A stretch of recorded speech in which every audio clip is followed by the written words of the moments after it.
Alors, let's go pour découvrir un nouveau sujet dans cette nouvelle vidéo et c'est parti. Aujourd'hui, nous allons voir ce qui a changé avec le nouveau modèle Nano Banana 2, quelles sont les nouvelles capacités et comment tirer le meilleur parti de ce générateur d'images de Gemini. Alors déjà, qu'est-ce que Nano Banana 2 ? Alors, on connaît ce nouveau modèle sous le nom de Nano Banana 2, mais officiellement, il s'agit du modèle Gemini 3.1 Flash Image. Bon, c'était juste une petite info, mais la meilleure nouvelle, c'est que Nano Banana 2 est désormais le générateur d'images par défaut pour tous ceux qui utilisent l'application Gemini. Il remplace complètement les modèles Nano Banana originaux et Nano Banana Pro pour les utilisateurs standards. Alors, qu'est-ce qui a changé ? Déjà, dès que vous sélectionnez Créer une image sur Gemini, vous avez ces présélections de styles. Si vous avez du mal à trouver les mots-clés pour obtenir un style artistique spécifique, avec ça, vous n'avez plus besoin de deviner. Vous pouvez simplement choisir parmi ces pré-réglages. En un seul clic, vous pouvez éditer votre image dans le style que vous voulez, comme cinématique, dessin ou figurine gothique. Ça vous évite de tâtonner et d'obtenir des résultats professionnels et cohérents beaucoup plus rapidement. Faisons un test rapide. Je vais télécharger une de mes photos. Je clique sur figurine gothique et on va générer ça sans texte juste pour voir ce que ça donne. Et voilà, transformé en portrait gothique en un instant. Après, vous pouvez toujours ajouter un prompt si vous voulez obtenir un résultat spécifique. Mais là, c'était vraiment juste pour tester le style. Maintenant, générons une image sans style pour voir les nouvelles capacités de Nano Banana 2. Déjà, il faut savoir que ce modèle comprend bien mieux les prompts complexes. Regardez ce qui se passe quand je lui donne de générer une scène très spécifique avec des instructions sur l'éclairage et différents personnages. Voici mon prompt. Comme vous pouvez le voir, Nano Banana 2 gère parfaitement le placement du sujet, l'éclairage et les textures complexes. Pour le test suivant, voyons comment il se comporte avec les textes dans les images, en sachant que sur le modèle précédent, le modèle a parfois du mal avec ça. Nano Banana 2 gère le texte avec brio. Regardez ça. Je vais lui demander de générer l'image de la vitrine de librairie ancienne en veillant à ce que les textes librairie du Vieux Moulin, ouvert tous les jours, soient parfaitement nets et lisibles. Très bien, on va voir ça.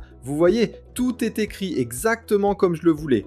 Aucune faute d'orthographe et la façon dont le texte est placé sur les supports semble tout à fait naturelle. Passons maintenant à l'édition avancée. Ici, on va télécharger une image et demander à l'IA de la modifier sans changer la base de la photo. Je vais prendre l'image de la librairie que nous venons de créer. Je veux que la devanture change, mais que tout le reste reste identique. Je mets mon prompt. Et regardez, tout le reste reste inchangé, sauf l'extérieur de la librairie. Voyons maintenant le transfert de style. Si je télécharge une photo, disons ce portrait, puis je mets cette seconde image d'une palette de couleurs à l'aquarelle, ensuite je lui demande de redessiner le portrait de la femme dans le style aquarelle vibrant de cette seconde image. Je génère ça. Et regardez, il mélange la structure de l'un avec le style de l'autre de façon harmonieuse. Pour la suite, on va voir la cohérence des personnages et le storyboarding. Pour Nano Banana 2, Google dit pouvoir maintenir la cohérence des personnages jusqu'à 5 sujets et la fidélité de 14 objets. Ils y proposent même des prompts que vous pouvez copier pour tester ça. Moi, j'ai demandé une série de 6 illustrations avec des personnages récurrents, Léo, Mia et leur chat Barnabé. Regardez la cohérence. Vous pouvez voir que les personnages restent identiques sur chacune des scènes. Nous allons maintenant essayer de générer une miniature YouTube. C'est un autre cas d'utilisation de Nano Banana 2. Beaucoup attendent des améliorations dessus. C'est tellement simple. J'ai téléchargé cette photo de moi. J'ai ensuite pris ce visuel de Nano Banana 2 et j'ai créé un prompt pour faire une miniature. J'ai donné quelques infos pour le format, on est ici sur du 16/9 sur le texte et voici le résultat. Et voilà ce que ça donne. Enfin,